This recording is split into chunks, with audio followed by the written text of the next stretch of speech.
Duh, like the main one should be playing. They ain't playing. I'm a little slow on this Wednesday. Happy Hump Day, y'all. Happy Wednesday, everybody. It's your man Wes. And Angel. Jamel Jackson in the building.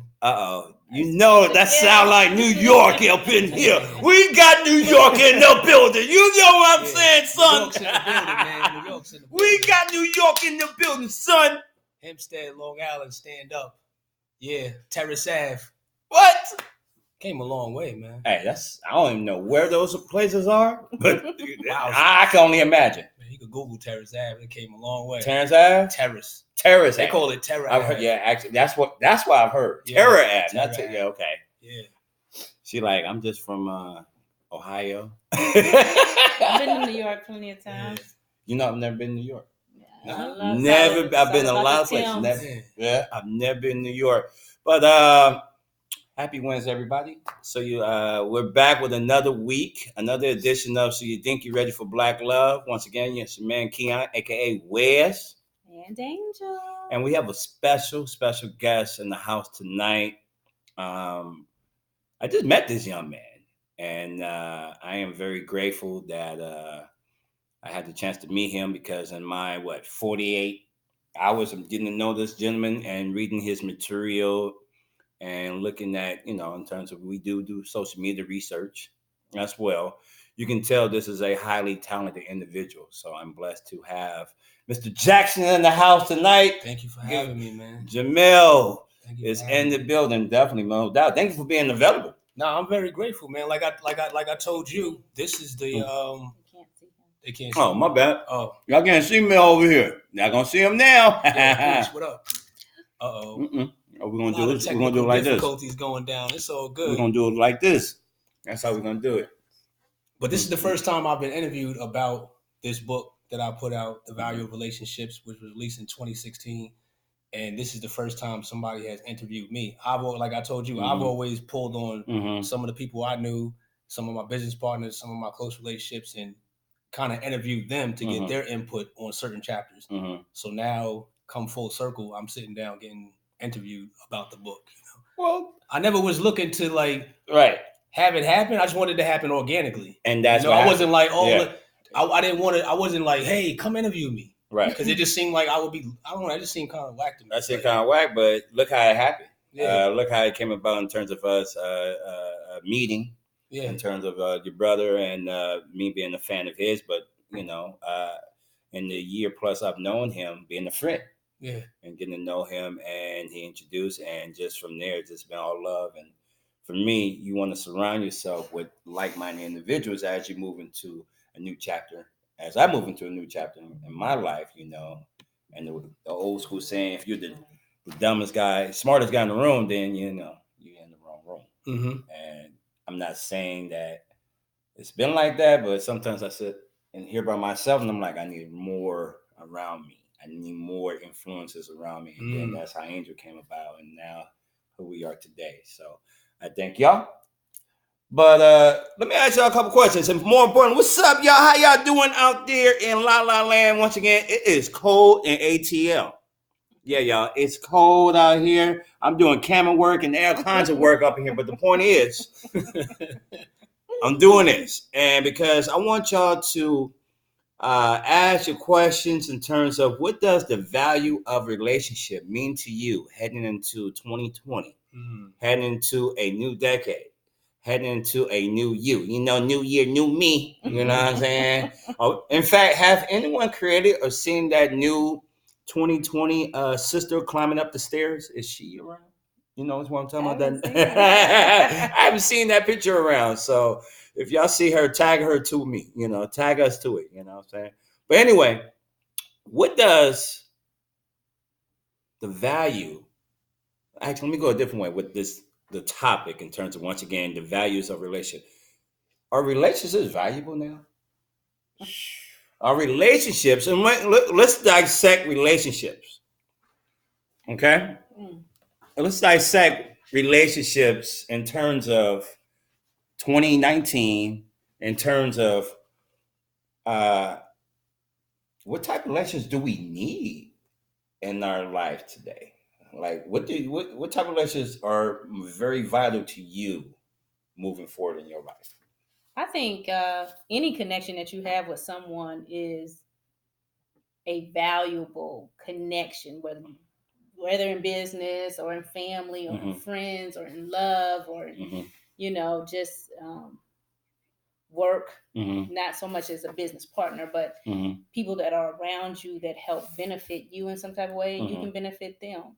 I think that is what we need and what is, brought back and forth between people, the interactions between people. Those are the relationships that you build. But I think relationships today are invaluable. Invaluable? Yes. Why? There's no value as far as the price, the number on it. It's when you count value, meaning priceless. Because people don't take into account the accountability of being in a relationship. You know what? Do people even take accountability of their own lives? But we're not going to go there yet. We're not going to go there yet. Yeah. How you feel about that, Jay? I mean, that comment that she made, the accountability part. I mean, even in the book, the last chapter is called "Lose Your Life." And when I say that, I mean in order to gain, I believe we have to lose. And to have that type of accountability, you have to be willing to lose your life, whatever that life consists of. Sometimes that life may be your pride. And sometimes people don't want to lose the pride, so therefore you can't be accountable in a relationship. Losing your life, I gotta give up my way. I always say valuable people attract people of value. Meaning when I approach relationships, I'm always approaching the relationships now with what can I give, not with what can I get. Because I have an understanding and a revelation that really God has given me everything that I need. Now, of course, he places things inside of people, but when I approach people, I'm like, what can I give? And if they share the same mentality in a mutual type of mindset, then we'll never have lack. And it wasn't overnight. I got that way by losing my life. Meaning when that relationship, when we have that encounter, I realized I have to give up my way. And that's a hard thing to do because most people don't want to lose. Well, one of the biggest things you make reference to, can people change? More importantly, in terms of you have to give up something, right? For this relationship to work, can you honestly and respectfully give up something that's important to you? Let's just say, for example, you are just in love with social nightlife. Yeah. Right? Can you honestly give up social nightlife in order to compromise this relationship, make it work? Regardless of whatever relationship, but if this someone of, once again, if we're talking about, dating in that regard, can you give that up? Some people cannot. Nah, that's because we get with the word lose again. The minute you start saying the word lose, right, automatically people start gripping their hearts, right, gripping their pocketbooks, right. Think about it, and it may not be overnight, right? But if I have to lose, let's say the example you used as nightlife, if I have to lose that may be hard. You mean I gotta give up my way, especially in today's generation, like in today's culture per se. Nobody likes to lose. I'm not giving up my life. This is the way I've been doing it. This is how I'm always gonna do it. And then it gets into you can't tell me what to do, especially in a relationship. You ain't gonna tell me how to do this. I've been living my life. And here's the thing: you think you living your life, and it's not even a true life. Well, if we put God in the center of this, right? Real quick. I'm not gonna get biblical right now, but I'm just saying if we put you God open that up. Not yet. No, I'm not gonna touch it. I'm only gonna say this one little bit. But if we're talking about a triangle, just go ahead and talk, man.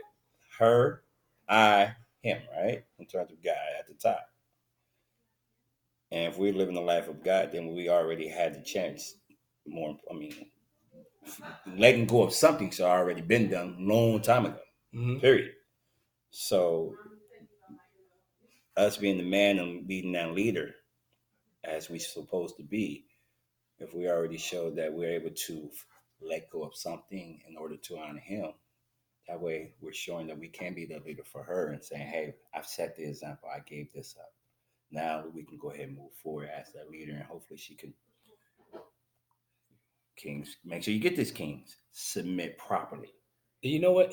In that respect, you saw that respect. I got a smile. Right here. I got a smile, but you saw it's a daily thing. Yeah. So even if I let it go, because it's life, if I let something go 2 years ago, that was 2 years ago. Yeah. Even when I'm with her, it's gonna be a daily process. I gotta die. I'm dying daily. Mm-hmm. Lose your life is not a one-time thing. Mm-hmm. This is a daily thing. Like, because think about it, you're giving up your way, especially if you're with somebody else to accommodate their life now. Mm-hmm. Now this is both of you guys are dying daily. Mm-hmm. It can't be this is the way I'm doing it, and you got to just live with it. Mm-hmm. We'll see how long that'll last. Right. You know, that relationship will die. That relationship will die because it goes back to the agreement scenario we were talking about. Because there's no agreement, none whatsoever. Once again, we're here with Miss Angel, of course, and Mr. Jamel Jackson, who is an author, once again, from New York. He has a book out called The Values of Relationships. And he's, as mentioned, this is his first time being interviewed. He's always been the interviewer. Now he's on the other side being the interviewee. Mm-hmm. So this is pretty dope in that regard. We had someone make reference to a comment. You want to read that real quick? What we got there? This is the main reason I'm single. I'm still learning me and getting to where I want to be in life. I know I'm not ready to be accountable to any other person, and I don't want to be with someone until I'm ready to. That's deep. That's deep. That's eye candy. Yeah, that's Miss Eye Candy. I know who that is. I ain't gonna tell you how I met her though. Yeah, that's perfectly fine. There's nothing wrong with that. What's that to say? Miss Eye Candy? Yeah. There's nothing wrong with that. I mean, even as she make that comment, like, shoot, you learn how to lose your life, especially when you're with yourself. Mm-hmm. What were you about to say? You were about to say something. I'm sorry. It's great that she knows where she is and not getting into a relationship where she won't be accountable. Mm-hmm. Because she's not ready to compromise to be in the relationship. What would you say, Angel, right now is probably outside your parents or family, right? Mm-hmm. You got that part, right? What would you say is one of your more vital relationships? Business. Well, I would hope, you being a hairstylist is one of the 50 things she does here. She's she got like jobs, y'all. If y'all ain't know, Angel got like jobs. But one of your jobs is in doing women's hair, I would think. Yes. I would think that. And they trust you tremendously with their hair. Right. Right? Mm-hmm. Was it hard to establish that trust? At first, no. It depends on the person. If the person has lost everything in order to come together with someone, being me, in order to trust me to give them what they need. Mm-hmm. Others have been in the fight with so many other hairstylists. Right. Their hair being abused or being taken advantage of for their money or whatever the case may be, or just not getting great service. Mm-hmm. It's this apprehension because they have been treated this way, waiting too long, being in the salon all day, whatever the case may be, and they have to learn me, and I have to learn them, and I have to tread lightly because my personality is a little yeah. Yeah. So it depends on some people love that personality. And thrive on it, and then some. But that's anybody. You have to learn how to interact with people. Mm-hmm. So, especially the public and just getting to know people, you have to be able to coddle some people, and in order for them to trust you or to even open up to relate to you. So, it's hard. I just have to put on a bunch of different faces, even though it's me. I just have to put on a different face with different people. Some I have more of a relationship with, where I'm actually friends and do things with them outside of the salon. Like me. And then some are, new to the salon, and some people you just click with, and some people it's still a struggle. So you can be knowing them for years, but it's still a struggle. Let me go back to, and thank you for sharing that, because I can relate to majority of what you made reference to outside of doing the hair part. I've never done hair in my life. That's why I wear hats and keep my hair bald. But don't be laughing at me. Y'all don't be laughing at me. It's a personal problem. But something that we maybe definitely come across is people who are trying to force relationships that are definitely not there. And I know that's something that you highlight in the book, Mel. Want to elaborate a little bit about that? You know, God deals with me in images. So I remember one particular time I was trying to get these two individuals to come together. Mm-hmm. You know, it was a family situation, and he showed me the image of a screw, and I was like, okay, like, what does that mean? Mm-hmm. And it's like as soon as I say, what does that mean, he'll begin to unravel it.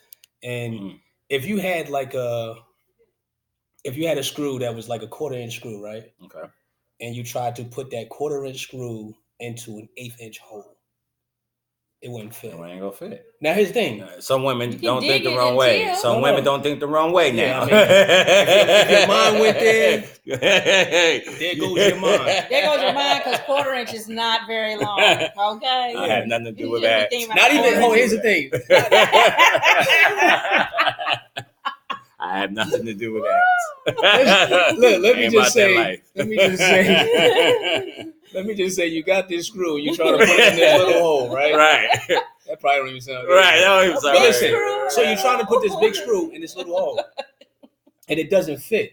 So what you'll do is you'll what we can do is we'll force the screw.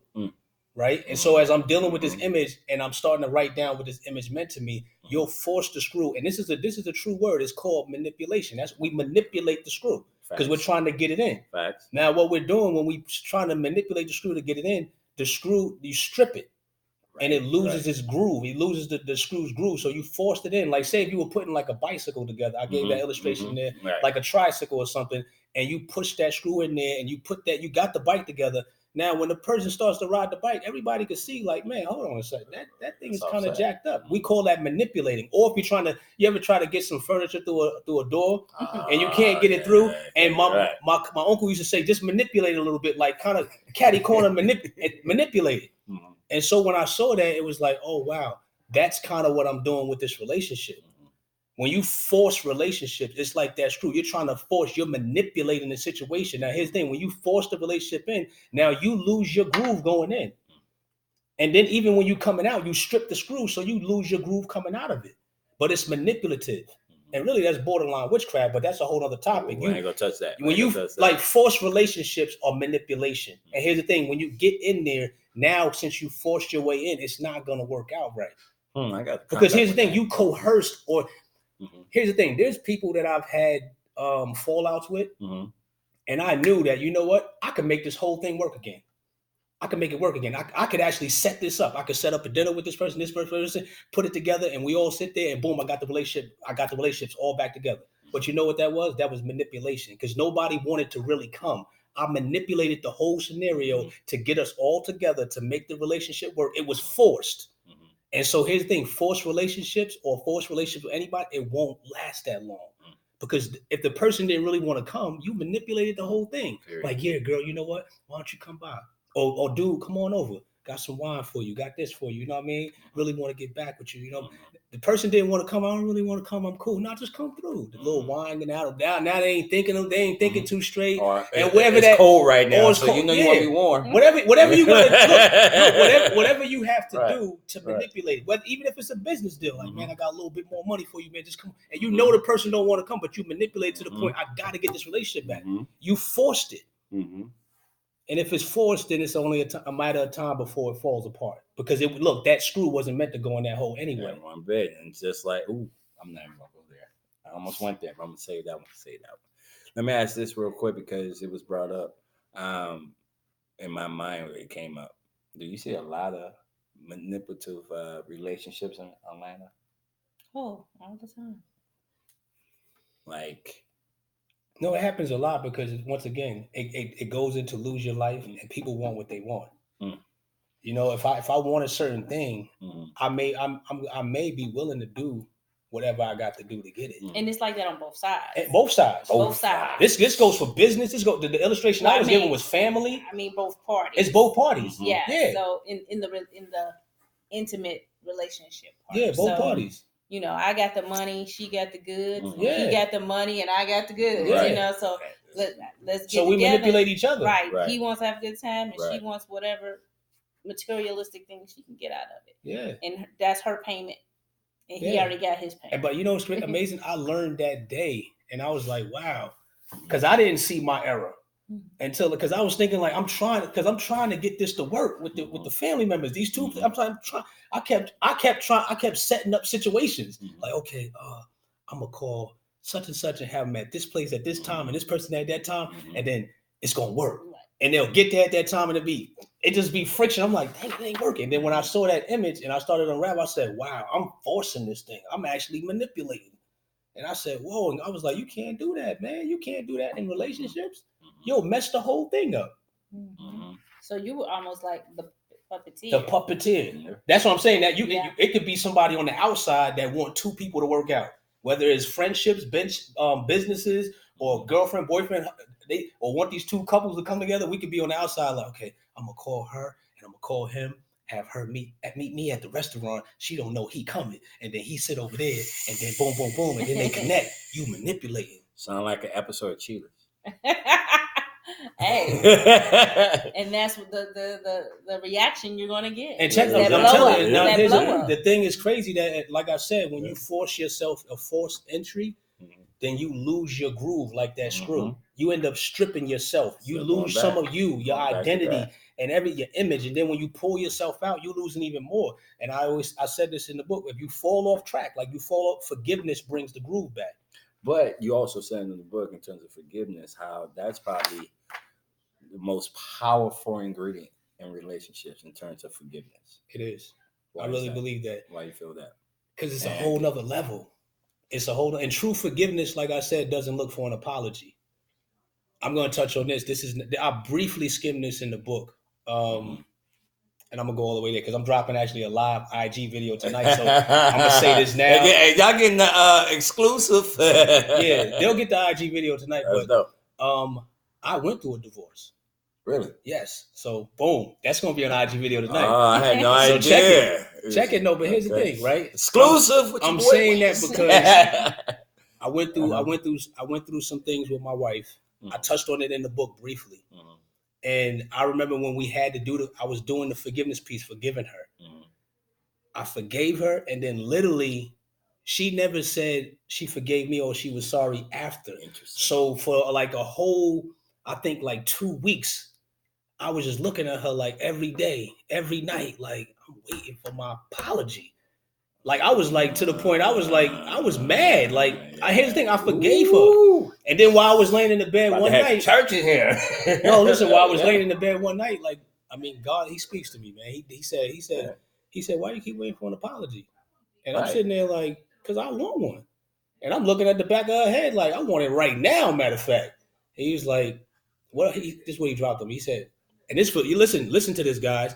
He said, "What happens if she never says sorry?" Exactly. Are you okay with that? Are you okay with that? And I literally laid there in the bed and I was like, oh, snap. Am I? He was like, because true forgiveness is not looking for an apology. And I was like, whoa.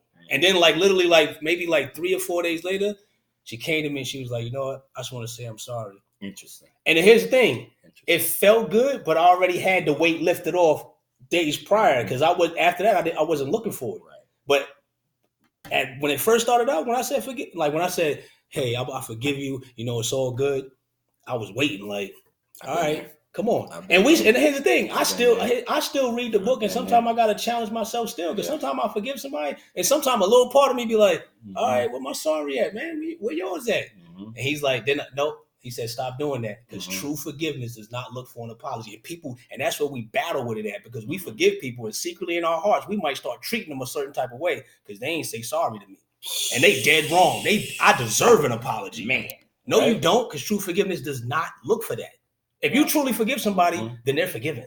Right. But do you feel like since you were looking for it, if you had continued to look forward, you would never have gotten the apology?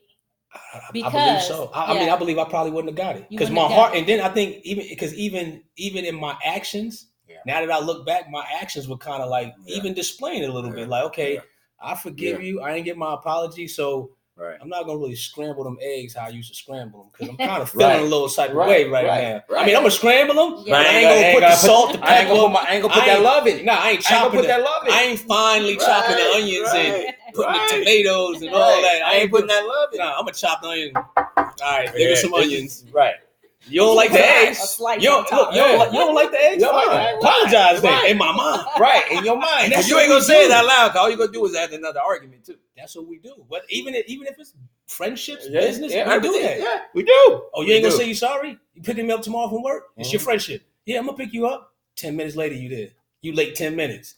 And you know you did it intentionally. Yeah. Man, why you 10 minutes late? It's all good, man. Right. I got you. Right. Still ain't gonna say sorry? Right. Right. Wait till tomorrow when I pick you up. I'll be 15 minutes late. Right. We do that. But that means you didn't forgive them. That's what I'm saying. It wasn't true forgiveness. It was because true forgiveness will follow with some good, with good intentions and good actions. Within boundaries or something. Right. You were expecting that apology. Still expecting it. And there's people that's been look. If there's somebody today, and there's probably are people today tonight watching this that are still waiting for an apology. Facts. And they said they think since they're living January 1st. They think they're living in true forgiveness since January 1st of this year. But they're still waiting on an apology from him, her, whoever it may be. Whoever. He broke my heart. You understand? He owed me an apology. No, he don't. Not true forgiveness doesn't owe you anything. So once that's a hard pill to swallow. But that's when it comes when you're no longer thinking or leaning on that. Yeah. Just like yours did. Right. Yeah. It wasn't until like that goes back into I kind of lost my life right there. Like, you know what? I'm done. If that's how it's gonna be, that's how it's gonna be. And that's a hard pill to swallow because you want that apology. And it's like, but then it came and it was genuine. So once again, it's your man Wes. And Angel. We got a special guest. My man Mel is in the building. New York is up in here. New York. We've been talking about his book, The Value of Relationships, and he just dropped the bombshell on us, Make sure you follow him, and you can learn more about this particular bomb that he just gave us. Moving forward, something that came to mind in the book as well. And once again, I didn't really get a chance to really read it the way I wanted to, but it's okay. I got something to read moving forward. And that's all that really matters at that point. Mm-hmm. But something that came about that I think about on the daily is business and pleasure. Right? And there was a excerpt in the book that you may reference to in terms of business and pleasure. Mm-hmm. Because sometimes in terms of, let me get all these cameras around this one. In business, you might get too in pleasure. Right? Let me get one more time so y'all can get this on all cameras. Y'all give y'all an example. Right. Give y'all an example of business and pleasure. You be at work, right? And I posted this earlier today. You be at work. Let me phrase that. Yeah, you already know where I'm about to go. And you wake up. I'm sorry, let me just start over. You're at home, and let's just say you and your significant other get into whatever type of disagreement, right? Mm-hmm. And it was maybe very petty. You get to work. Make sure I get this camera on me on this one. You get to work, and you're one particular admirer. That one particular admirer just so happens to just dress a certain way that day, and smells even so good on this particular day, right? And they compliment you in such a way that really, once again, I'm gonna put this camera back on me, intrigues you. Granted, this is business now. You work with this person. But now it's gotten a little pleasurable because the compliment has came in a way that made you feel good, period. Now, granted, I'm going a different tangent in terms of what's in the book, but the point I'm trying to make is when you get to your work husband or your work wife, they're not your work wife. Excuse me. They're not your work wife or your work husband. That's someone you work with, period. Your husband, your wife is at home or at their job. And more importantly, they're not, that's who you married to, the one you did the vows with. Or in the case of that's who you're in a relationship with, someone that you made an agreement with. If we want to keep it simple in terms of what we've been discussing earlier, that's not your work boo. Cut that out. Cut that out, because something may happen. That's how things happen. That's how I get started. And I'm speaking from experience because I've had a couple work boos that she worked in the hall, and next thing I know, I'm in the hall working with her, and we're working on the project together purposely. You see what I'm saying? So I'm just saying, and one thing about, once again, if this is your first time watching, so you think you're ready for Black Love, this is about being honest with yourself and being honest in terms of, are you really ready for a relationship? And I always talk about my facts and Keon Hollywood stories and whatnot, but this is true. I've dated that. Well, I had no business dating that co-worker who was my work boo, and it's a business and pleasure. But anyway, I say all to say, I ain't gonna go there with you, because if you ain't never had no work boo, have you? Have you had work boo? Yeah. Okay. Where you work at again? Where's the office? I work at Colin and Angel in Smyrna, Georgia. So I can come and sweep the floor or something? Wash the tiles or something? Yeah, I'll do it for free. I'll volunteer. Yeah. I'm working on my new work boo. Okay. Anyway, not messing with. You ever had work boo, man? Did I have a work boo? You ever had work boo before? You ever had work? No. All right, cool. I'm just messing with the title a little bit of that particular chapter. But I mean, I know where you coming from with it, because break it down. I always thought about that. I got that chapter based off of entrepreneurship. I know you did, and because I love that. As entrepreneurs, here's the thing. I'm single now. That part. Ladies, he's single. Ladies, he's single. Hey. Ladies, he's single. You love the king. Check it though. Over here blushing, I'm blushing. No, look, as entrepreneurs, we'll say, down with the king. Down with the king. Down with the king. Oh, my bad. that New York vibe is up in here today. But no, look, as entrepreneurs, we'll say, I'm busy. I'm doing my business. I'm doing this. I'm doing that. I don't really have time for relationships. I don't have time to do this. I don't have time to do that. That sounds like some of y'all women. But I'm addressing it as men. Period. You know what? I'm gonna let the women be women, but I'm talking to the men. We say this, men. We say, I don't have time for this. I'm in the business. I'm busy. I'm grinding. I'm doing what I got to do. I don't have time for relationships. Blah blah blah. But if I get lonely, now I have time to have sex with you, but I don't have time to be in a relationship with you. Ooh. I have time to mix your pleasure with my business, but I don't have time to be in a relationship with you. I don't have time to marry you. I don't have time for all that extra baggage you're trying to bring my way, because I'm grinding. But if I get lonely, I got time for you. I sure do. Now, this is not this is not a condemnatory statement that I'm making if somebody's doing that or involved in that. Hitting it. That's you. Yep. But I'm just saying, I really don't believe we should carry it that way. I don't think we should handle it that way. If we saying we grinding and I don't have time for you, then I shouldn't have time for you. Facts. I'm just saying. That's right. Now I know people get lonely. I mean, that's a whole nother conversation about what you do when you get lonely and how to handle that when you get lonely. Hey, stranger. I mean, hey, stranger text. Y'all probably got one. I got one today. But think about it. I got one today. Here's the thing. Even with the text though. Even with the text, I was grinding. I ain't have time for you. I ain't have time. But now you hit me with the text. I got some time for you. And I mean, it's a slippery slope because it's dangerous too, because people end up brokenhearted, man. You know what I mean? Yeah. The female may end up brokenhearted because the businessman said, I didn't have time. I'm grinding. I'm working. I'm flying. I'm doing this and this. But then I'm gonna be in the States. I'm gonna be over there in Georgia in about 2 weeks. Yeah. What you doing? Oh, just link up with me. I got time for you now. But when I'm grinding, I don't want you around because I'm too busy. And it could go both ways. But that time is limited also. And it's limited. Because I ain't marrying you.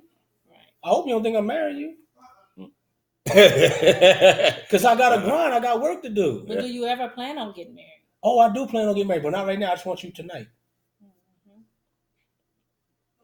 Or she just wants him tonight. And she is going to stick around every time you call me because there's the hopes and possibility of me being that wife because I was there for you in your time of need. That's what I'm saying. Now there's a chapter in there called lease agreement. They'll have to get the book. Yeah, it did. Yep. Lease agreement where that's touched upon. Once again, the power of relationships. But that's business and pleasure. Now I do believe that you can mix the two if people have an understanding of what they're doing. You know? And I still believe that somebody can come along and be your partner as you're grinding and working. And you still don't have to go in depth with the pleasure. And then let's those two, you have to have an understanding. It goes back to that mutual agreement. Like, hey, here's what we're doing. But don't just come at this. I don't believe in stringing people along. I'm not gonna string you along. I'm gonna keep it 100 with you. That's your question. Going back a couple topics last week, you said stringing people along. How you feel about dating multiple people? Actually, we were doing an IG live. Did you pop up Monday? Me and my friend did one. Oh, word. From Love Unscripted. I think you can go back and listen. Okay. I think it's on there. Okay. I just got back on the scene. I don't even know how that sounds. How long was you married? How long was you married for? 10 years. 10 years. Oh, yeah. But even I don't even back on the scene sounds crazy. No, but I get it. But actually, we need to talk about that. Like my thing is dating. My thing is dating with a purpose. Like I'm the type of person. Like if I link up with you, right? And this is we were touching on this in lease agreement, right? Without going too much into that chapter, but should I just go there? I mean, go ahead. How you want to do it? Let me just say that there's certain core values without going into the chapter because I don't want to take it all the way around. I got you. There's certain core values that I would have. Now, if I sit with you on the first meeting or date, I don't know what they call it and stuff, and our core values line up, then I'm the type of person like, yo, our core values line up. We share mutual agreement. This is dope. I like to see her again. That's the meetup. That should be the meetup. And I see you again. Our core values. Yeah. Both of our core values line up. And somebody say I'm walking along in the mall, you know, and then I see, and somebody else comes to me, hey, and just we start talking. I'm the type of person, especially if I just met somebody and I was with them and our core values line up, I'm not about to entertain this person. That's just me because I kind of met somebody that I really like and our core values line up. Interesting. And I'm looking forward to seeing her again because we probably already got a meeting set up for another day or another hour. So I'm not going to entertain this person. Because what I'm going to do, bring this person along, sit down. Oh, our core values line up. Now I got 2. Oh, I got 5. Who am I going to pick? But your core values aren't going to match up with all of them. No, there may be something. There may be something that I might have to compromise to fit. Like, okay, this doesn't line up. That doesn't line up. But even if it's 2, let's just say it's 2. It's 2. Let's say you got 2. There's going to be something within one versus the other. Oh yeah. That you are more compatible with, or that you right. you admire more. So therefore, that's when you decide that I am going to date and be with this person or exclusively or I'm going to focus on this one. You know what I mean? This young lady versus the other one. But that's not a whole lot of time. It's not like you dating and going out and seeing each other. It's all about getting to know. So you might get to know this within your few hours of getting to know these 2-3 people. Number 3 is already gone. You know she's not the one, even though y'all had these fundamental things that you agreed on, right? But once you, it may be a month that you get to know these same two women at the same time, but you won't know. It's giving you the option, and that's with intent. Not saying you don't have an intent, and not to say people who are dating multiple people aren't intentionally dating. It's just giving them the option at one time to say, okay, I've already X'd out Lou, James, and Rob. Let me ask you this: how long do you believe? Because you gave a month, and I mean that could just be a random statement. This is random, random. How long do you believe it's going to take you to figure out I'm going to keep seeing this person and not that person? It depends on how much time you're spending with them. Right, so because I'm a stickler on time, so I'm not even about to waste my time or your time. Like, so if I meet you, like I said, and some of them core values line up, not even the fundamentals. The fundamentals could sway every day, but like if those certain core values line up, because I ask intentional questions, and let's say it is another person, it's not going to take me no month to be like, all right, I'm gonna see this one particular person right, because I'm gonna be intentional about my time. But that's because you're focusing on someone. I think you're looking at it more of, I'm focusing on this one particular person, right? Versus I'm spreading out my time between these two. Yeah, I'm not gonna do that. But I mean, that's just me, and that's fine. But I don't want you to also waste a month on one person or 2 months. Oh no, because sometimes people bring out their representative. It may sound nice. Oh, she read your book. Oh, you know what I'm saying? Yo, let me tell you. Here's the thing. Now, this is where some of my street values might come in on you. No, I'm gonna keep it 100. New York, because I'm a gentleman. But there's times somebody probably listen to this like, oh, I'm gonna duck him. Wait, hold on. No, but listen. Yes, please come right in. Listen, I do. There's times where I do, and like I'm a very simplistic dude, man. It don't take that much to please me, man.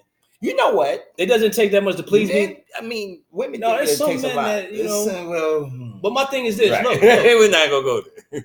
My thing is this: that like I'm intentional, I'm purposeful. There's certain things that I would do. I realize that we both are flawed, and there's certain things that I would do along our intimate time that are it's gonna pull it out of you. Your representative won't last with me because I could spot a fraud and I got discernment. Nice. So my thing is, we could roll, and you could do whatever representative fact you want to do, but I'm intentionally going to push Ooh, we got the I might intentionally put us in a situation where it's like, let's see if your representative lasts this little situation right here. Facts. Because it's going to come out. Whatever you're trying to hide is going to come out. And it's going to come out because I'm going to intentionally put us in these situations. And I'm going to trust God with the discernment. He's going to tell me. Trust me. If he tell me about strangers, he's going to tell me about you. Like, hey, Jamel, I don't need you to do this. And I'm going to go, hey, nice meeting you, blah, blah, blah. That's that. We was talking about this last night. We was talking about this Monday. Sometimes people are fearful about telling people, hey, I can't be with you. It was nice going on a date. It was nice going on a date with you. It was cool, but we don't need to talk no more. Instead, we just drag it out.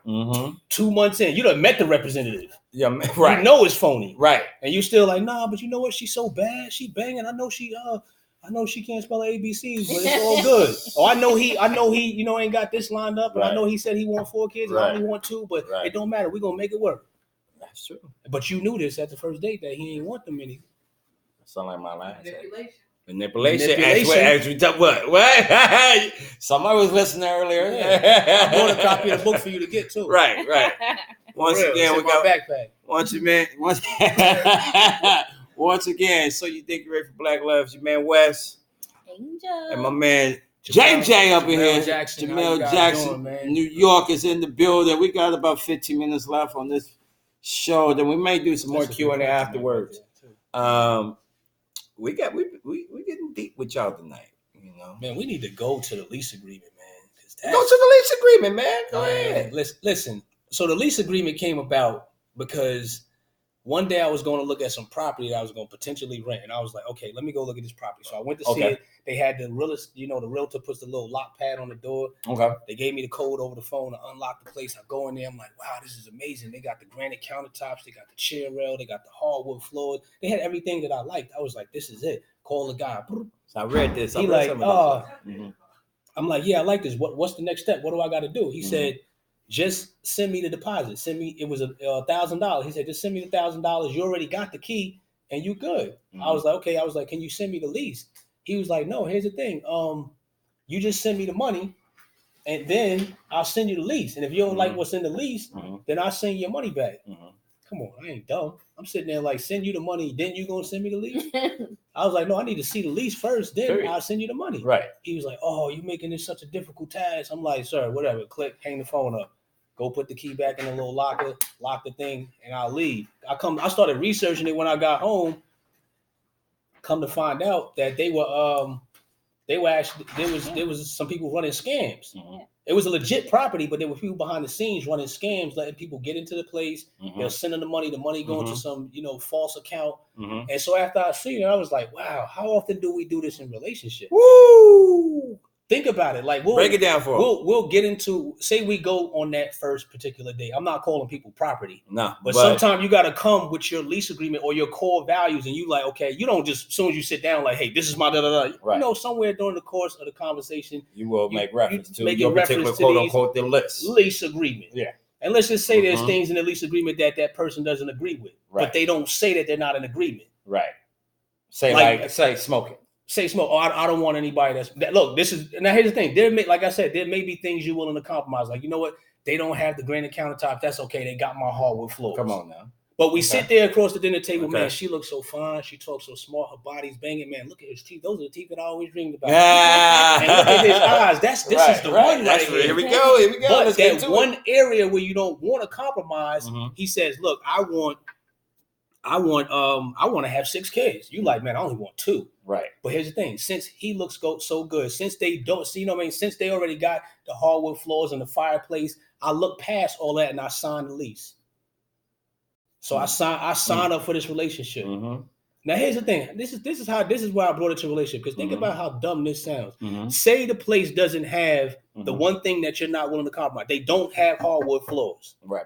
You determine. You determine, like, time. It has to have hardwood floors. She has to want 6 kids or a huge family. So I disregard that. Now, how would it look if the next day, say you went and saw that property today, they did not have hardwood floors?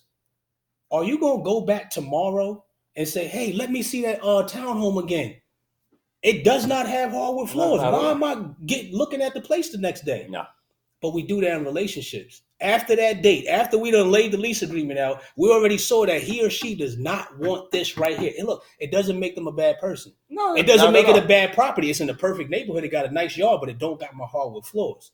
And so I'm not going there tomorrow to see that place. But I'm gonna link up with her one more day to take her on the Ferris wheel for what? Look, that's just as silly as me depositing my money to this guy. For that guy, right? And without seeing the lease agreement. You know what I'm saying? And look, here's the thing. So I go on the Ferris wheel, and here's the thing. It just sounds so crazy. Like, I go on the Ferris wheel, but I know that I don't want this property.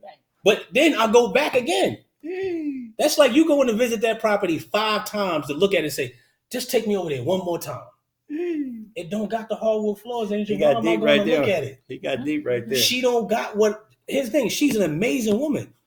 But this one particular area that I'm not willing to compromise, it's not there. It does not have the hardwood floor. I'm not going. That to me, when I thought about it, it just sounds dumb. I'm not going to go back and look at a property that I'm not getting. That's not fit. But we do that in relationship. We deposit the time, we deposit the energy, and we deposit money. It could be, now here's the thing. It goes 2 weeks, 2 months, 2 years in, and you're in this relationship. You done signed a lease, and now he comes to you and says, "Babe, let's start working on them kids." Now, look, look, great point. We got lost at the Cheesecake Factory dinner. So now it's 2 years in, and he started talking about the kids, and you like, what kids? I ain't with that. No, you signed the lease. You know what's funny? You 2 years in now. That's a great point. Now you want to break the lease, right? I was talking with someone today. She was a friend of mine. She was married for 5 years, and she made reference how she married young. She also was married to a professional athlete, but we're not going to discuss that one. But more so the marriage she had after that, how he provided all the needs, in terms of she didn't have to work, she didn't have to, do as much in that regard. But he wanted her to stay home, of course, have the kids and everything else. And I think she was like 24. She made reference to mid-20s, something to that, that nature.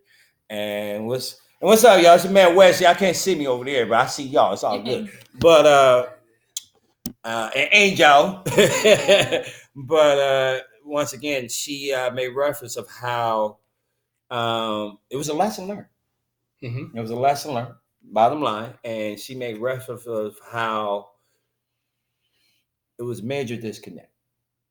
It was definitely something that I got caught up in the cheesecake. Once again, going back to the Cheesecake Factory, we got caught up in being in that cheesecake environment and everything else. But once the cheesecake was gone, And once the service from the Cheesecake Factory was gone, it was like, yo, I want you to have these kids. It was like, yo, I'm not really trying to do this. You know, not like this, because once again, we didn't have the lease agreement signed properly. And she said that without her knowing about the book and everything else. I found it interesting today, literally before you called me to pull up. But it was interesting that came about, and she made reference to that. And I think that stuff needs to be addressed. Literally, I mean, some people may be different, but I dare to say the first meeting. And my friend, who's a therapist that was on the call with me Monday when we went live on this, he brought something up saying it's fear. Sometimes that it's fear that we don't want to come off too pushy or too hard at the beginning. But then he said the thing is about that though, if we don't address that, then we leave ourselves in a bad predicament at the end because we don't want to say nothing. But you know what's weird? You got to say it. You got to. Especially if we two adults. And more importantly, you don't know no way. Say what? You don't know no way. And you don't know her. Yeah, right. And the thing is, you know, it's gonna save you time and money. It's gonna save you, bro. You took the words out of my mouth. I'm That's not wasting my time. I was like that before. I'm like that even more so now. Right. Like when I sit down and we talking, I'm not trying to waste my time. Noodles, man, put some spice on there. You like this? Right. And while I'm eating them noodles, girl, what you think about kids? It's gonna go in there, and it's gonna slide around there, and we gonna get into that conversation with these core values, and then let's say something doesn't line up. And that way you're being an adult about it, you know, and that way. Because we ain't got to meet tomorrow. We ain't got to be ever again. I think we feel kind of like he was saying, it's the fear. Obligate. Oh, no. Manipulate. It's like my friend said, it's the fear. So I'll say, man, you know, it was nice having dinner with you. Hey, what you doing tomorrow? And really, you know that core thing. You know they don't got the hardwood floors. You don't want her. There's no hardwood floors. No, let me go a different way. I'm saying a different word. You know you don't want her. You know you don't want him. Yeah, and that's what we do. So I meet again tomorrow. Now like you said, now it's going into manipulation, right? Because I'm going to try to make this work, right? Because you think, and we sound no. Listen, Angel, we're like, no, listen. I've been in this predicament with actual property where I've signed a lease, knowing they ain't really have what I want. I'm like, you know what? I just like the neighborhood, so I'm gonna sign it, and then like get into the lease. It's $1,800. My budget's really $1,600, but I really want this. I really want this place. You can't afford the relationship. How am I gonna get this extra $200? How you can manipulate your own life in order to make you can't afford the relationship. You can't afford, and you in it. I said that we talked about a couple weeks ago. Be honest with yourself. Look, you have to really be honest with you. He told you. Well, he told you he didn't have a job. He told you they have a job. Don't get mad now, 3 months later when he still ain't got the job. Because you signed it. Right. You signed up. Now, once again. Or she or he, you know, either way. Right. Now, if he an entrepreneur, girl, you better ride with him because he going to get If he an entrepreneur. Especially if he an entrepreneur. I'm vouching for all entrepreneurs out there. Right. If he getting up grinding every day and he trying to make it happen, then you stick with him, girl. You stick with that. Right. Now, I'm saying he got to be an entrepreneur and something coming in. Don't just be, he going out and ain't coming back with nothing. Well, I'm gonna bring this up in a different way. What's up, y'all? Once again, it's your man West, Angel, and JJ. You don't like being called JJ. I'm making sure, you know what I'm saying? I gotta make sure. I ain't Dynamite, but anyway, I went on a date and I told her I had a date scheduled, and on the day of the date, my deposit didn't come in, right? So I was very honest. I was like, I don't want to go on a date, really. The way my checking account is set up. Checking, savings. Yeah. But I was honest. Yeah. And I really wanted to see her though, but I felt horrible because the things I wanted to do didn't, Yeah. Because you're like, why you just didn't call and talk to me about it? But then again, I was feeling some type of way because we've been, I'm a guy and all of that. I didn't want to talk about that. I want to talk about that. But was she open to like? But we met. We still met. Okay.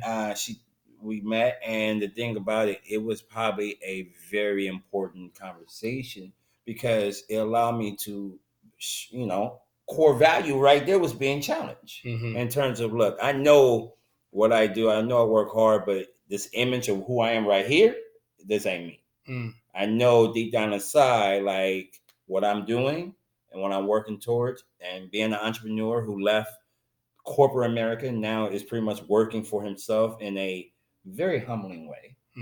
I I want to give you this time because I want you to see me in this light, because I'm not trying to, crack a joke or show this side of me. I want you to know, like, this is the real me. I'm very honest and upfront already. But on the flip side, though, it allowed me to open up to her because she asked a question and it brought up something that Angel knows that happened with me on last Wednesday in terms of fatherhood. Mm-hmm. And allowed me to expose some things with her that we both shared in common together. And now we really have a good connection in terms of, damn, if we didn't go on this particular outing, or better yet, if I wasn't honest about this particular status of me at that time, I would not probably gain a new friend, number one, because now I've given her trust and friendship, just because she allowed me to open up. Yeah. Now it gives me more of an opportunity to look at her and say, you know what, I can talk to you about anything. And that's a core value of mine. Is trust and honesty, especially moving forward. And more importantly, as a parent, co-parent. So it's dope to have that. So, You got a question. I got a question. My bad. I wanted to ask a question about forgiving and apologies. Well, ask the question. Ask the question. What's up, Jacob Java? Actually, this is what we're going to do. Because I know coffee shop, too. Oh, work? This is what we're going to do. It's actually over right here. It's 7:58. Instagram got that damn hour cut off. Oh, yeah. So what we about to do is we about to log out and come right back. We're going to log out and come right back. We're going to log out and come right back for questions. So if you have questions, get your questions ready, because we're going to stay back on for like another 15, 20 minutes. You're trying to get deep. You better stop playing Jacob's Java. So if a scenario warrants an apology by God and by law, do you not forgive until you get that apology? Ooh. No, you forgive. Nah, your job is to forgive. Your job is to value. Value. I talked about that in the book, man. Your job is to value. Even if they devalue. Now, I'm not telling you have somebody treat you like a doormat, but my job is to value through it all. Through all the scrutiny, through all the persecution, through all the whatever that thing is, my job is to value, because at the end of the day, it helps me. Right. It benefits me. Right. The forgiveness benefits me. Yeah. If I hold that and harbor that, they treated me wrong, they stomping on me. Now I'm not gonna just let you treat me like a doormat. Oh, I got a question. But if that's occurring when we come back, that's a whole other level of love. Hey, we're about to log out. We'll be right back. All right. We'll see y'all in 1 minute. It's man Wes. Wes.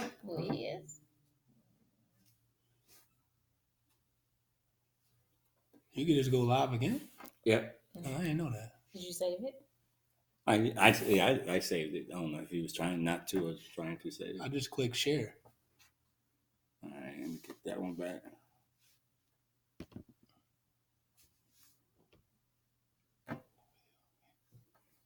What do I do? All right, there you go. Oh.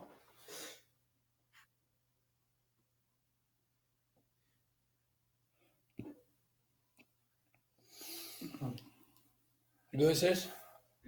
Sure? You good? Yeah. All right, here we go. Coming back in. What's up? We back for a lot to say. You holding back, Ames? No. Okay. Is this just your MO? This your demeanor right here? What would you say? I think it's my demeanor, but no, it's good. I mean, it's my demeanor, but I normally have a lot to say. I know you do. I could tell. Tell the way your shoulder's leaning right now. You like, I want to say something, but what's up, Cherry? How you doing, love? Good to see you. Good to see you once again. Welcome back. So you think you're ready for Black Love? It's your man, Wiz. And Angel. And we got my man, Jamel Jackson. What's going on? Author. Tell me about your book again. Man, I got a book called The Value of Relationships, Principles to Building a Solid Foundation. I believe that valuable people attract people of value. I heard that here. Speaking of valuable people, we have a very valuable person watching in. What's up, Cherry? What's up, Cherry? If y'all know who Cherry is. That's my cousin. That's your cousin? Her name's Leslie Johnson. We're cousins. Oh Lord. Ask her. Ask her. She watching. Where can we find the book? Let them know where you can find the book. You can follow me on Instagram, and you can click the link in the bio. Go ahead and put your Instagram, brother. Where you live at? You live in Atlanta? She said, "What's that, Cuzzo?" She live in If Atlanta? y'all know who Cherry is, She live in Cherry Atlanta? used to play in Punky Brewster. Oh, Punky yeah. Brewster? Wow. Yeah, Yeah, so she that's was Cherry. like- Yeah. Yeah. And she was also in Family Matters. Yeah. And many other shows. Let me see. He said, "Let me see." Oh, okay. Oh, you got it? Oh, just let me know when you do it so I can pin it. We're gonna pin it up there. Yeah. She live in Atlanta? No, she is back in LA. Oh, okay. Because She's I'm about to in say. LA. Right, she's in LA. I could drop the book off. Sign Right, autograph. right. We'll just go ahead and bring the book over. No, literally though, if she wants an autographed copy, it'd be better to buy it through me directly, and I can autograph it and mail it if she's listening. She is definitely watching. Let you go ahead and let her know that once again. Listen, if you want an autograph copy, if you buy it from me directly, I can autograph it and mail it to you out tomorrow. Because if you go to the link in the bio, it's going to take you to Amazon, and you'll just get the Amazon, mailing you a copy, but it won't be autographed. So hit me up directly, and I will send it to you. So we'll work out the payment situation. Just hit me up. Does that sound good? That sounds great. Okay. There it Say is. no to this. So once again, we've been talking about. True to it though. Yeah, I'm just being honest, So DM me. That's it. Send you my Cash App. We've been talking about the and I'll mail it out tomorrow. Facts, entrepreneurship at its finest. We've been talking about. Okay, we're working. I love it. So we've been tonight talking about the value of relationships. And the way I look at it, are relationships still important, still vital? And Jamel, in his book, once again, The Value of Relationships, is definitely a must read. With all that being said, I had a question for you. Yeah. And once again, Jamel West, you got Angel, and Jamel. The question is it hard to forgive? Is it hard to forgive? And the reason why I ask is, well, I'll wait till Angel answer this question, but is it hard to forgive? In fact, I'll do it a different way. Is there someone right now you have yet to forgive? Oh, yeah, plenty. Yeah? Mm-hmm. Have you forgiven yourself, though? Yeah, because I didn't do anything wrong. So, yeah. So you've been... No, but I believe I'm a grudge holder. Are you? Yeah, I'm a grudge holder, but it's only when you continue to not apologize, but not in the apology form. It's with the acknowledgement, the acknowledgement of it. So, and you continue to do what you do, thinking that you're not doing anything wrong, I think I forgive, but not in the sense of telling someone that I forgave them. It's just that it's over with. I left it alone. I'm done. It's over with. I know I'm not going to get my money back, or I know that I'm not, whatever the case is, I just let it go. And then that's when the blessings start flowing. And what's your address so I can get you that money? You know what I'm saying? So it may be years. But when you're able to just let it be free of it, I don't per se say, "Hey, I forgive you." I just let it go. So that's me me forgiving myself for allowing it to happen to me. That's how I look at it. Great point. I asked that question because I had a big revelation for me personally speaking over the week. And being a co-parent, it has been a challenge of mine. And to where it got to a point where I was, just to keep it in the layman's terms, was destroying the co-parenting relationship. And, it was some other... both people can be blamed. I'll say it that way, right? And with all that being said, I say that to say, once I start forgiving myself for my part in it, now, in terms of the last interaction that was had, that took place in person, after that situation occurred, the immediate forgiveness was preyed upon. So I'm going to say that. So after whatever happened, I said, Lord, forgive me and forgive her. But then was no interaction for a whole year. Plus, make sure I throw in a plus because it was definitely a plus. My point is I forgave myself. I finally allowed myself to, really just let it go and say, when the opportunity presents itself again, don't complain about it. Don't just get the opportunity to do what you're supposed to do to prove yourself as a father. Period. And that's what I did. And when I say I probably had the best week of my life, I'm going to phrase it, the best week of 2019 over these last 6 days, it's really been like that because I able to forgive myself and I was able to allow whatever hurt and pain I had then go. As well as with her, let that go. And now it's like, let's focus on now and the future. And it's been the best week of my life in that regard. And then today I got news about my youngest son now moving back to Atlanta. Awesome, man. Which almost brought me to tears. So, you know what I'm saying? It's to forgive and to forgive others and forgive yourself. All I'm saying is it's a testimony at this time. So I say that. I say that. I mean, forgiveness is a powerful tool. It's powerful. And that's why I asked that question in terms of you make a reference of forgiveness is power. To me, that was powerful. Yeah. And you know what? Just like I had to forgive Angel here for not trying to, hook up with me when we first met. I'm sorry. Like, man. What's up, Eric? That's it. You know what, man? Even in it's so many levels to it. Yeah. Because some situations it's easy to forgive. Yeah. Like when the thing occurred with my marriage, I forgave, and there were people that were like, "Yo, you crazy? You crazy, right? Like that ain't like I don't. That's you know what it was though. Here's the thing, man. What? It was. I gotta just say this. I have no other way to explain it. It was God's love. You know what I mean?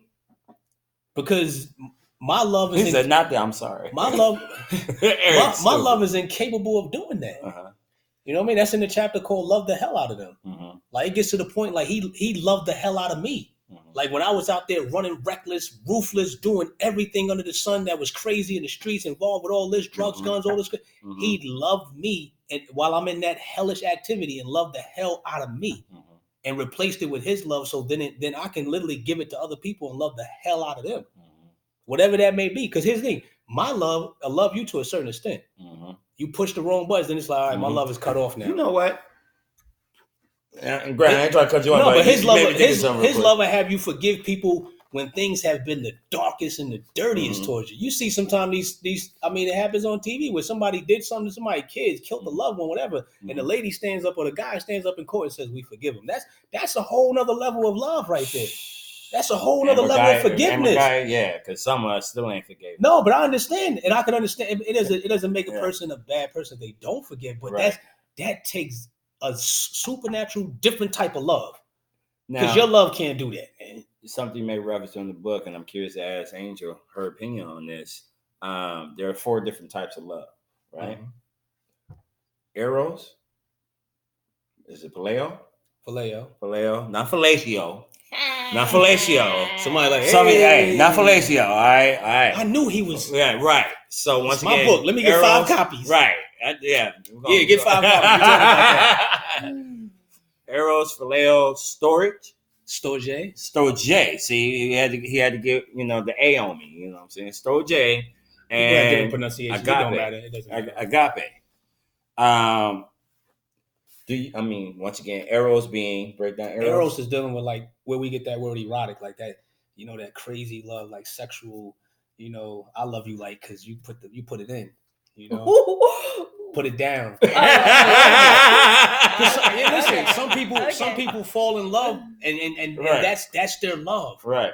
But let's just go through. Then you got Phileo. We get the word Philadelphia. Phileo. That's like that brotherly love, right? My brother, my friend, that's my sister. That's my sister, my brother. Right.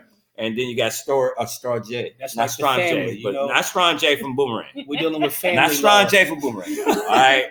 No man can turn down. I'll turn it down. Anyway. But that's dealing more so with like the family love. Like, my cousin, I love my cousin, I love my mom, that type of love. And then agape. Agape love, I believe, supersedes all those loves. Because think about it, even with Eros, It's erotic. It's the euphoria, the sexual pleasure.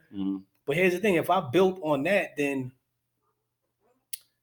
yeah, I'm gonna go there. Because people say they want to test it out. You know what I mean? Yeah. Why? Well, you know what?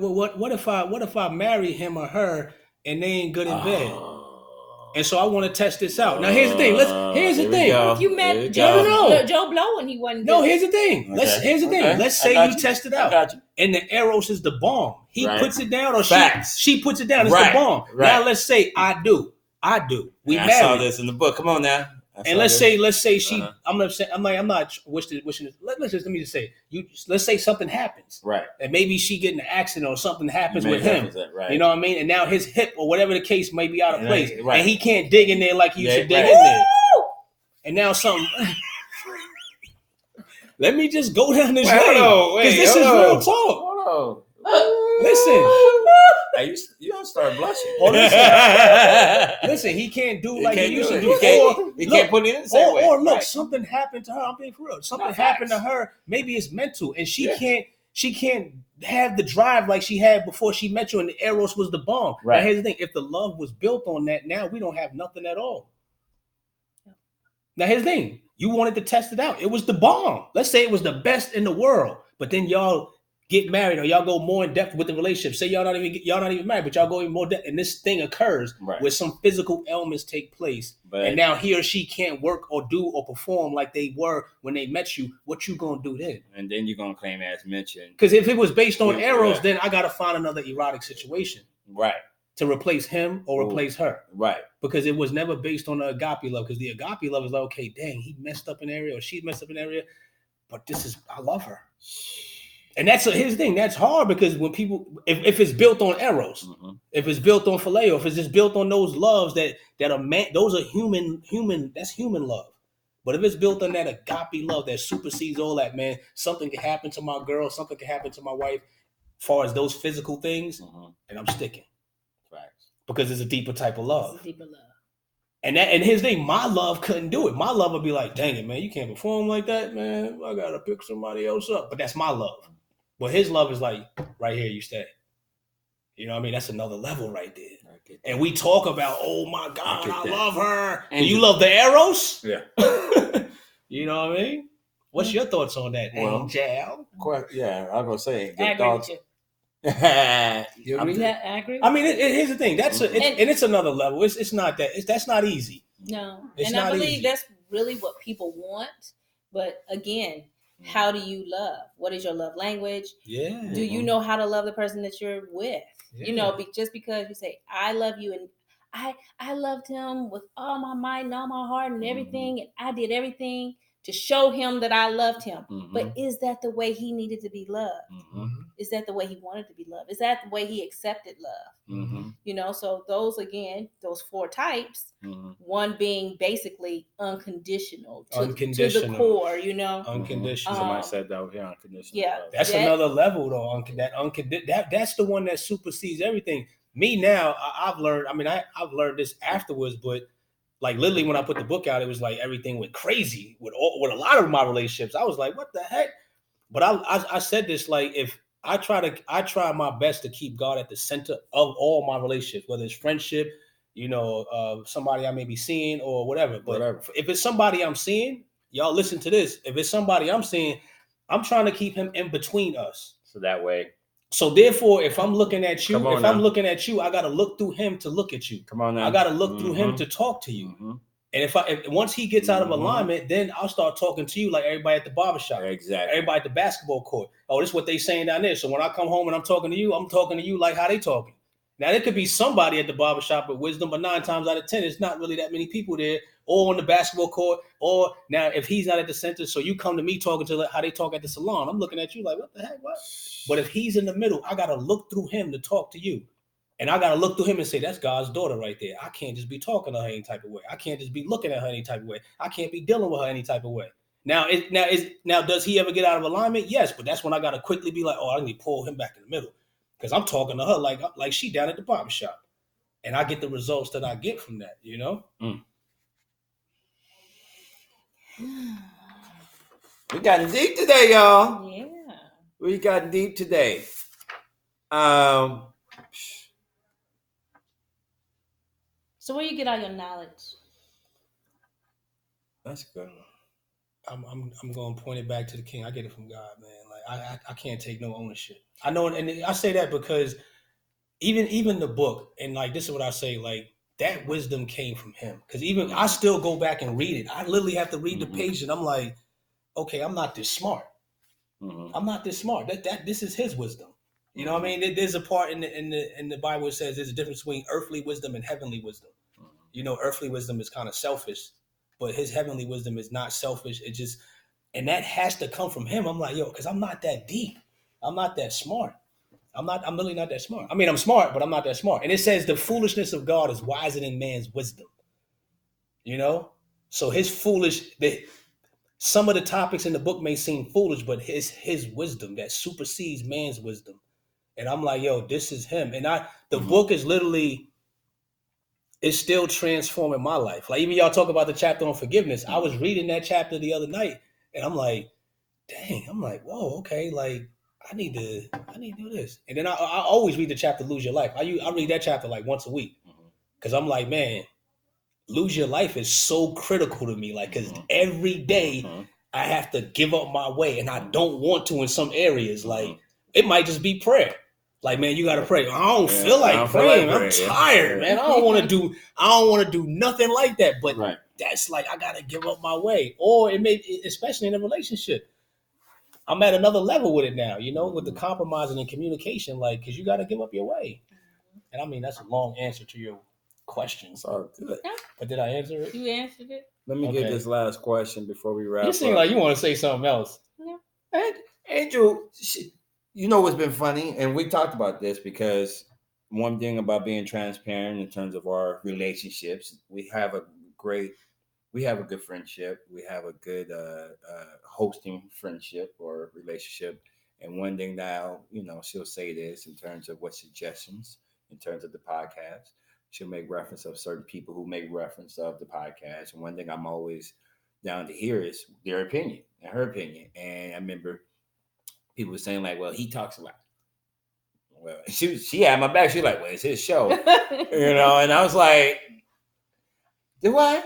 I didn't look at it like that. I just said, all right. So then I made sure over the next couple of episodes to really let her be the focal point, let her be the discussion point, let her facilitate the conversation, and more importantly, let her create the topic. Yeah. And that was me being wise and obedient of my host, but more important of my friend. More important of the relationship and the commitment, which I want to get to in terms of the last question, of where we're going with this. Yeah. I'm committed to this particular podcast because I see the potential for it. I see the potential, and I see the potential that comes from it, and more importantly, I see the need in our society to have real dialogue as such. Yeah. So I was real receptive of that. So I'm doing what, you know. Yeah. I say all to say to this last question. Oh, let me say something real quick. I want to say something to a question again, because I know I said God, and I know it's just crazy. Some people will hear me say that, and they just like, oh, he's so spiritual and deep. I just got to recognize that, but then also I want to add to that and say I failed a lot.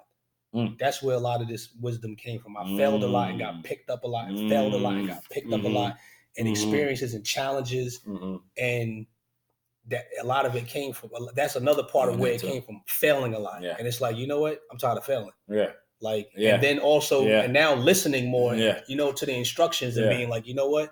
This book that is out now is like a manual for me. Because I always tell people when I'm talking like this, I'm talking to myself.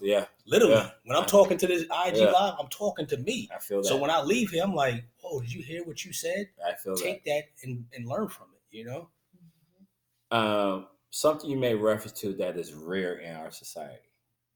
Commitment. Commitment is a rare characteristic in our current age. Would y'all agree with or disagree with that statement? I'll let Angel answer first. Commitment. You believe it's rare. It's rare. Commitment.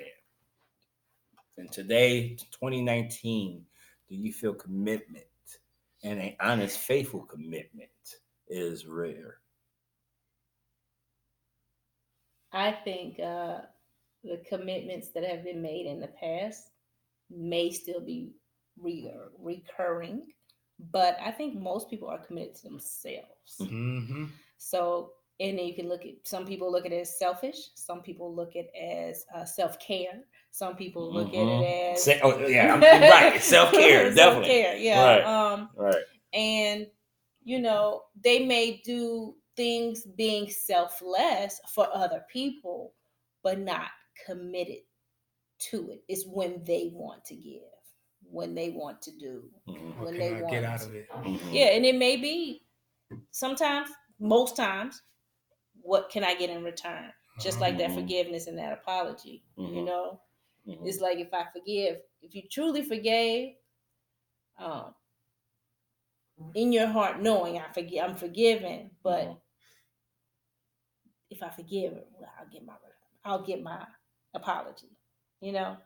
So it just depends. I think a lot of people are committed to the grind, committed to leveling up, committed to building their better body, committed to healthy eating, they've committed to something, but it's all to benefit themselves, which we all need to take care of ourselves. But to be a part and in partnership with someone else, I think the commitment there's very low. The count is low. I mean, because that once again, like for me, I mean, even for yourself, like you said, I agree with you. Sometimes you got to make a commitment to yourself. Like, I'm going to have this certain type of discipline to restore myself. I might not be with nobody for a while because I'm committed to me right now. I intentionally need to be selfish right now for this period, this season, however long time frame that is. And then when you connect it to a relationship, I think we struggle with the commitment piece because we don't want to lose our lives. We don't want to give up our way. I don't want to give up. And so we make excuses of why we can't be committed. Oh, this is going on, and I just don't want to be. No, here's the thing. On my podcast, we were talking about counting the cost. Nobody. I get this. A lot of this wisdom does come from the Bible. I was reading it, and it said something about count the cost, meaning nobody would sit down and build a tower without first sitting down and calculating the cost. And sometimes I think we get into relationships and we don't count the cost. Yeah. And so commitment costs. Commitment is going to cost you. It may be some hurtful times in that relationship. Commitment is going to cost. So we don't calculate that cost. When that hurt time or whatever that challenge comes across that relationship, the first thing we do is we throw away the commitment. Because I ain't calculate the cost.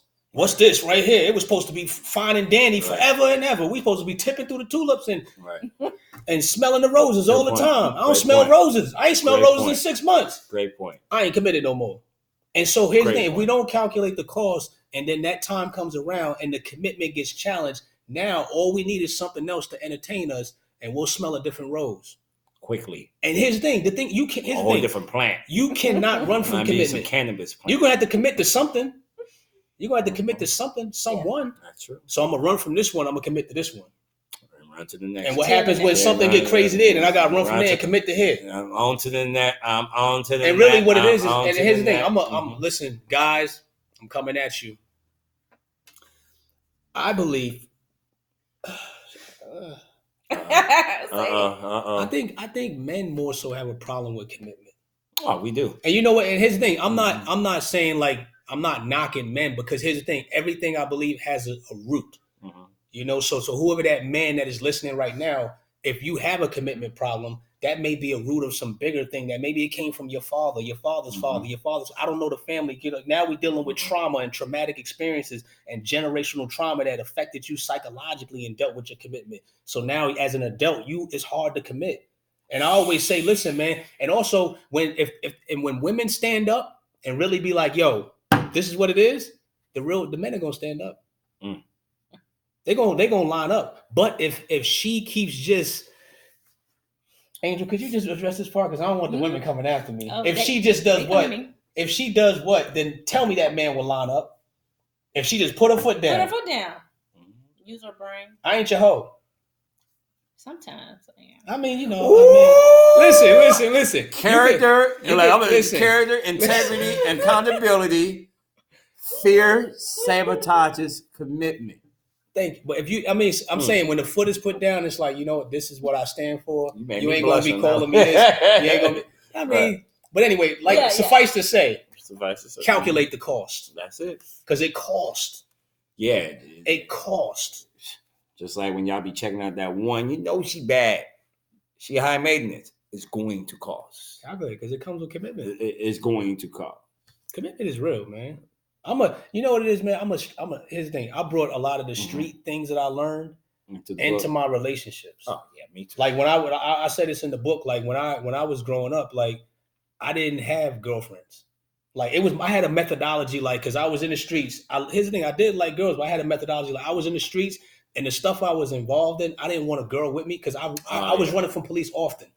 And my thing was like I didn't want you with me because I know for a fact you might be able to run as fast as me, but you don't know how to run how I run because I'm doing this often.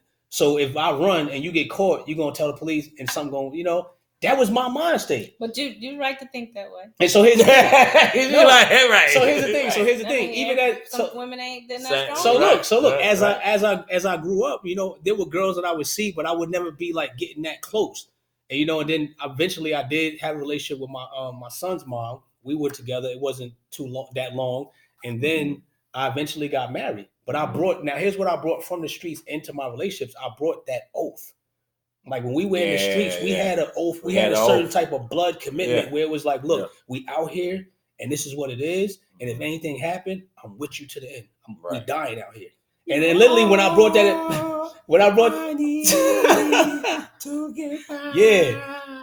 It's married. So when I brought that into relationships, it was like that deep hope. You need me. You crazy, girl, man. Your world. Believe me. Don't make a man feel better than a woman. Queen with a crown, every down for whatever. We could set together, my lady. We can make war, make babies. Back when I was nothing, you made a brother feel like he was something. That's why I'm with you to this day, boo, no front.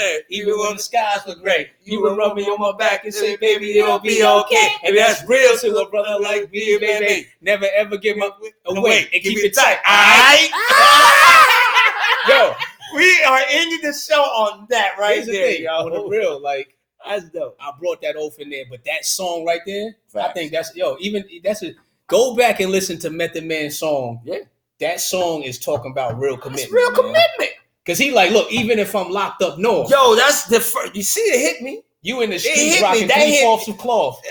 I couldn't tell last I heard that song properly in that mindset. That's because real you hear it out and commitment. about, but in terms of knowing how that song That's is. true value of relationships right there in that song. We're going to have issues. Look at the video. Look at the video. Y'all go. Matter of fact, after y'all rewatch this, watch this video. Go watch Method Man video. You're all I need. Watch that video. Even if you're young out there, you need to go watch that for tutorial purposes. Facts.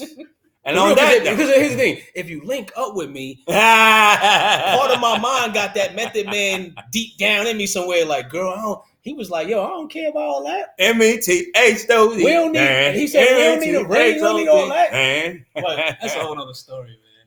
Yo, this has been, I mean, I wasn't really trying to talk much, and Angel's probably looking at me like, I didn't say much either, but I think for me personally speaking, it was about listening. Yes.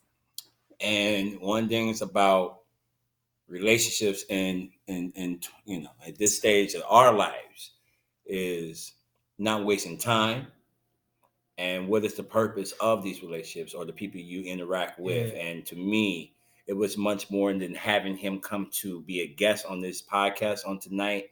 It was about Jamel coming to spread some wisdom that I needed in my life. Thank you. Because if you asked Angel what we was talking about before you and I ran into each other, we was talking about a whole different subject. Mm-hmm. And when your brother made the introduction and everything else, it was like, we're talking about this. Mm-hmm. And it was to me, a sign and a confirmation that I needed in my life. So I have to say all that to say, thank you for coming out tonight. Thank you for having me. I appreciate you, brother. You know what I mean? This has been awesome. Yeah. You know, and this is what this show is about. You know, so you think you're ready for Black Love is to be honest once again with yourself and to listen. Yeah. Straight up. You know, and I had to listen today, and Angel and I both listened, especially when she was talking about, I ain't gonna say Thank you for tuning in, Jacob Java. Y'all listen, and also y'all slide in my DM so y'all can get that book autographed. Hey, y'all slide in the man's DM. Slide in my DM, ladies, for the book. It's pinned right there for the book. I'm a post. Ladies, don't slide in the DM. Don't slide for nothing else. He's committed right now. I mean, to himself and to God. Hey, ladies, y'all y'all can. If you slide in, if you slide in the right way, right? Slide in for the book. Slide in the right way. No, slide in for the book, ladies. So I can ladies, slide in for the book, and so I really, literally, just slide in for the book. This way, I can autograph it. I don't want you to go to Amazon. I mean, unless you want to. So because I want you to get an autographed copy for real. I'm getting mine tonight. Real, slide in the DM. Now, if you slide in there with anything else, let it be about, I got, what are you doing for New Year's? Stuff like that. Because I'm going to tell you when we'll be at. Yeah, I can slide in my DM. Hey, fellas. I'm going to tell you slide mine too. I'm going to tell you I got a new league going on. I do got mine. And love you, boo-boo. Right. Y'all can slide in mine. And all I'm going to do is tell you to come next week. Same back time, same back channel on So You Think You're Ready for Black Love, 7 p.m. Jermaine, Wes, and Danger. Jamel Jackson, man. This has been dope. Thank y'all for tuning in. I love y'all. And as I always say, check on your friends, check on your loved ones, because we're in the season of cold, because it's cold outside. Yeah. This is the season of holiday. It's the season of giving, but some people are not able to give. And some people are sad that they can't give and feel as if the roof over their head is not good enough. Some feel as if whatever it is, they're dealing with depression. Check on your friends, stay motivated, and if you need to talk, holler at your boy anytime. I love y'all. Go Lakers. I'll make sure I take my time on this one. Y'all over here who don't know me, go Lakers. Okay. Go Lakers. I'm about to watch the game after this. But more importantly, subscribe to our YouTube channel. Once again, So You Think You're Ready for Black Love. And we'll see you next week with another topic. Yes, sir. Catch y'all later. Peace.